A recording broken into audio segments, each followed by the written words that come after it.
Hi! ஒரு திடீர் பயணம் போனோம். அது வந்து ரொம்ப மெமரபிளா இருந்துச்சு. ஏற்கனவே இந்த வாரம் வந்து திருவனந்தபுரம் போகணும்னு சொல்லி ஹஸ்பண்ட் சொல்லியிருந்தாங்க, கூட்டிட்டு போறேன்னு.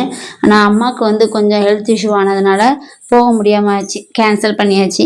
ஆனா, இந்த சண்டே வந்து அப்பா இருந்ததுனால அம்மாவ பார்த்துப்பாங்க அப்படின்னு சொல்லிட்டு, என்ன வந்து நான் அப்புறம் பசங்க எல்லாருமே சேர்ந்து வந்து திருச்செந்தூருக்கு கூட்டிட்டு போனாங்க. சடனா அப்பதான் சொன்னாங்க. உடனே துணியெல்லாம் எடுத்து வச்சு கிளம்பிட்டோம். சூப்பரா இருந்துச்சு. இப்போ வந்து 10ஆம் திருவிழா வேற நடந்துச்சா, அது எங்களுக்கு தெரியவே செய்யாது. முருகர் வந்து திடீர்னு கூப்பிட்டா மட்டும்தான் போக முடியும் திருச்செந்தூருக்குன்னு சொல்லுவாங்க. அது நிஜமாச்சு. அழகா போய் சாமிலாம் கும்பிட்டோம். ஆனா கூட்டம் கோயில் உள்ள போகவே முடியாது. ஆனா முருகரே எங்களை தேடி வந்த மாதிரி சப்பரம் வந்துச்சு. அழகா சாமி தரிசனம்லாம் பண்ணிட்டு அந்த வேல் முருகருக்குள்ள திலகம்லாம் வச்சுட்டு சூப்பரா என்ஜாய் பண்ணோம். எந்த கோவிலுக்கு போனாலும் சரி, மாரியம்மன் கோயிலுக்கு போனாலும் சரி, எங்க போனாலும் சரி, அந்த மாதிரி கொழுந்து வச்சு பூ கட்டுவாங்களே, அதை நான் எப்பவும் வாங்கிப்பேன். அதுவும் வாங்கிட்டு அப்புறம் நைட்டு வந்து ஸ்டே பண்ணி வர மாதிரி இருந்துச்சு. அதனால ஒரு ரூமே போட்டாச்சு. ஏன்னா மண்டபத்தில் தான் தங்கலாம்னு நினச்சோம். நான் பாப்பா வச்சுட்டு கொஞ்சம் பயமாக இருந்துச்சு. அதனால பண்ணியாச்சு.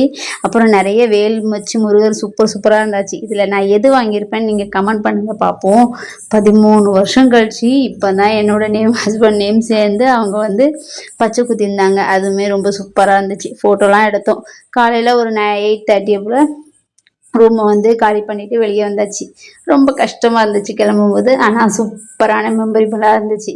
இந்த வீடியோ பிடிச்சிருந்தா மறக்காம சப்ஸ்கிரைப் பண்ணி சப்போர்ட் பண்ணுங்க. பாய்.